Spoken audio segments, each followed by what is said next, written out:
Chip, ayoko may pag-usap kahit kanino. Umupo ka. Upo!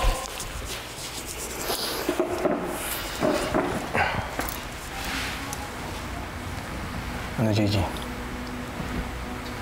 Nakikilala mo ba siya? Kasama ba siya dun sa araw na sinunod kayo ni Ma'am Luisa? Eric, hindi ko lang siya nakita.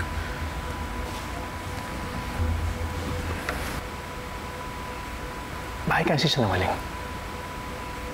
Ha? Alam mo naman nalabas ang totoo, di ba? Sabihin mo na sa amin yung totoo. Ano? Inutusan ka lang ba nila Mayor Magnus? Ramon, no? Tama ba? Ramon naman, sabihin mo na sa amin yung totoo. Kakuntsaba ka lang nila, di ba? Magkano ba binayad sa'yo? Alam mo din naman may pera ako, di ba? Ramon, dodoblehin ko. Kahit triplihin ko pa. Teka. Tama ba yung narinig ko? Babayaran mo ako ng triple. Oo, kahit magkano. Sabihin mo lang sa amin kung ano yung totoo. Ramon, ano pa bang kailangan mo bukod sa pera? Ano? Ramon, pwede ka namin bigyan ng security kung natatakot ka kay Magnus. Okay? Mapoprotektahan ka namin.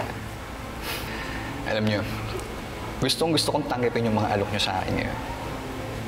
Ang problema, hindi talaga sangkot si Mayor dito.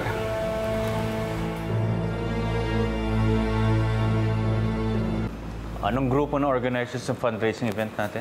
Mayor, Marilag po yung name ng grupong nag-organize ng fundraising natin. Medyo bago po sa NGO for Women's Rights. Mga 2 o 3 taon na rin po. Meron ba silang project na sinuportahan natin? Wala po, Mayor. Bira po sila humingi ng tulong sa gobyerno.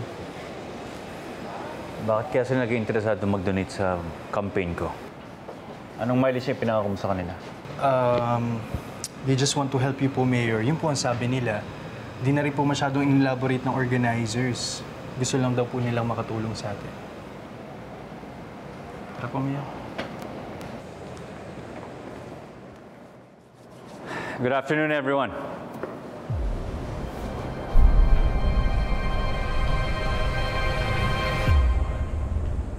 What the hell is this? Ano nangyayari dito? Ano to?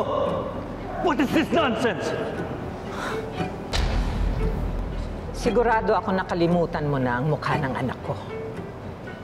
Ganyan ang mga taong walang konsyensya. So here's a little reminder just to refresh your memory. Pagmasdan mong mabuti, Magnus.